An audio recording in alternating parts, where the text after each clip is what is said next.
Welcome. Across the world, royal traditions endure, echoes of ancient beliefs and power. These customs, passed down for centuries, shape monarchs and their people in surprising ways. Join me on a journey to uncover the world's most unusual royal customs. Our journey begins here, on the serene and winding course of the River Thames in England. For centuries, this waterway has been a silent witness to history, and gliding upon its surface, a creature of serene elegance, the mute swan. To the casual observer, they are simply a beautiful feature of the landscape, but in the eyes of British law, they are something more. They are, in a rather peculiar sense, the property of the crown. This ancient claim dates back to the 12th century, a time when these magnificent birds were not admired for their beauty, but valued as a delicacy, a prized feature of royal banquets. To prevent just anyone from helping themselves to a royal feast, the monarch declared ownership of all unmarked mute swans in the open waters of England and Wales. While swans are no longer on the menu at Buckingham Palace, this curious tradition endures, not as a source of food, but as a ceremony of conservation and census-taking. Each year, in the third week of July, a flotilla of traditional rowing skiffs, manned by the Queen's Swan Marker and the Swan Uppers of the Vintners and Dyers livery companies, sets out upon the Thames. The young birds are carefully lifted from the water, weighed and checked for any signs of injury or disease. This is no longer about claiming ownership for the pot, but about monitoring the health of the swan population. We travel now from the gentle rivers of England to the sun-drenched shores of the Pacific, to the Kingdom of Tonga. Here, in this archipelago of more than 170 islands, respect and hierarchy are woven into the very fabric of society. The Tongan monarchy is one of the oldest in the Pacific, and its traditions are steeped in a deep reverence for lineage and authority.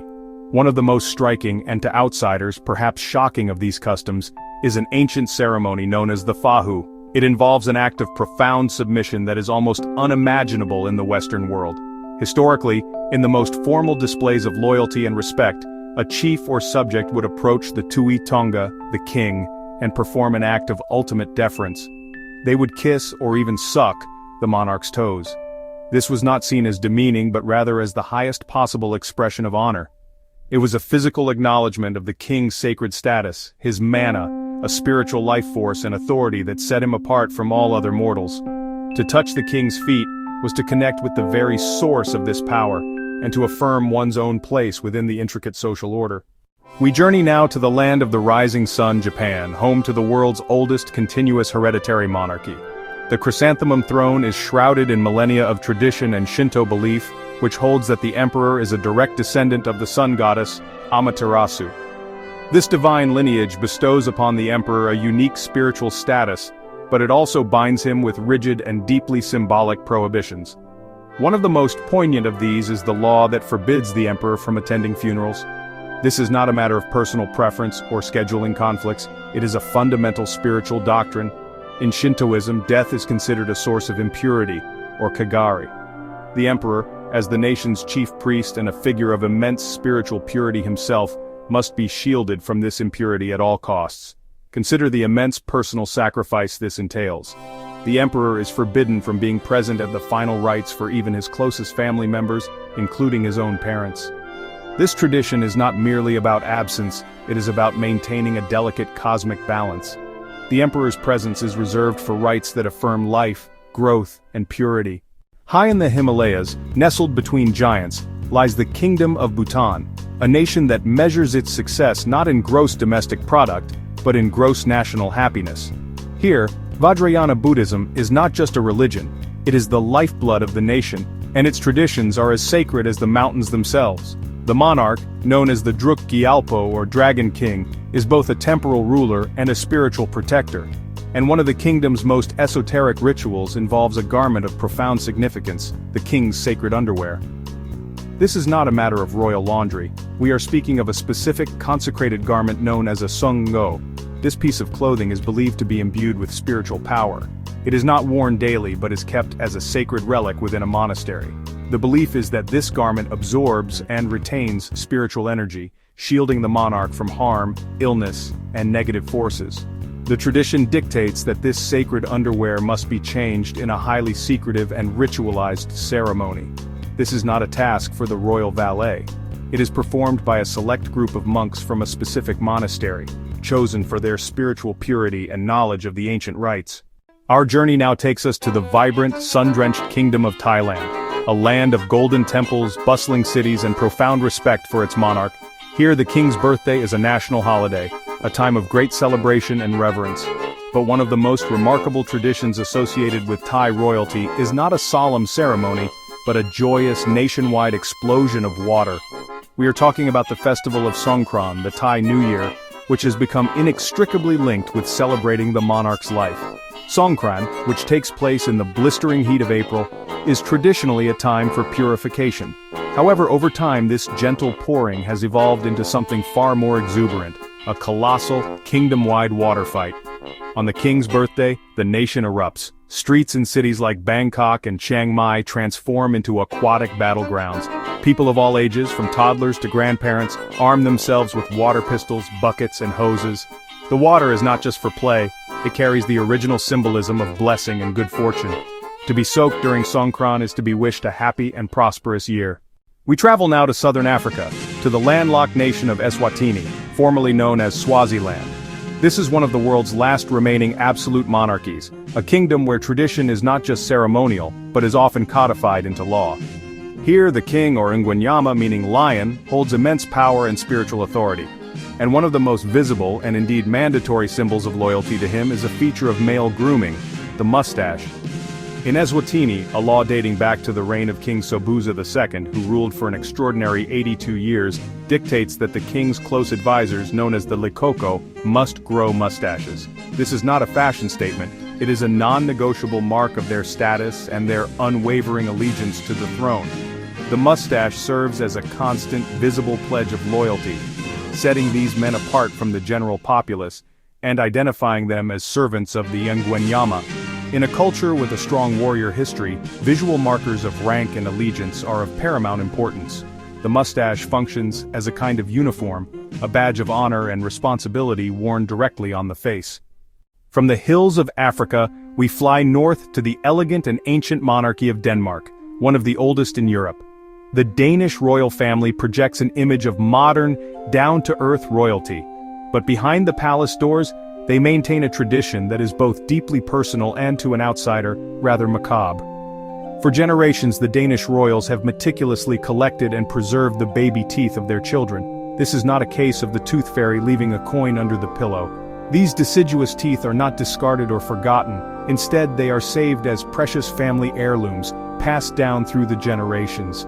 Queen Margrethe II, the former monarch, is known to be the custodian of a collection that includes not only the teeth of her own children, King Frederick X and Prince Joachim, but also those of her grandchildren.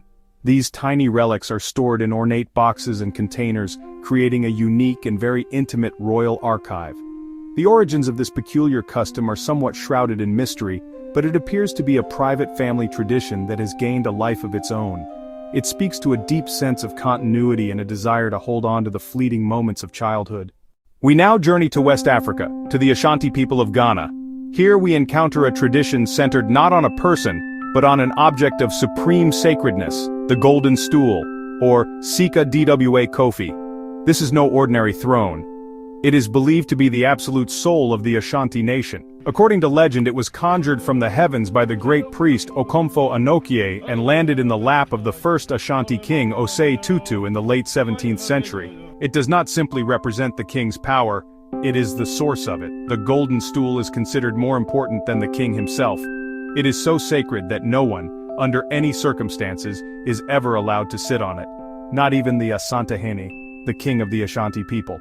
When a new king is installed, he is not placed upon the golden stool, but is raised and lowered over it 3 times without ever making contact. In the year 1900, the British governor of the Gold Coast, Sir Frederick Hodgson, made a catastrophic error in judgment.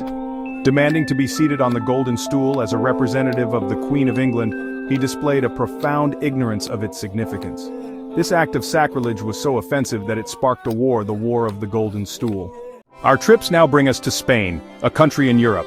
The Spanish royal family, which came back in 1975 after a tough time, mixes old Catholic ways with what a modern king or queen needs to do. Even though many old rules have been made simpler, one very old custom still matters a lot. It controls the king's weekly plans.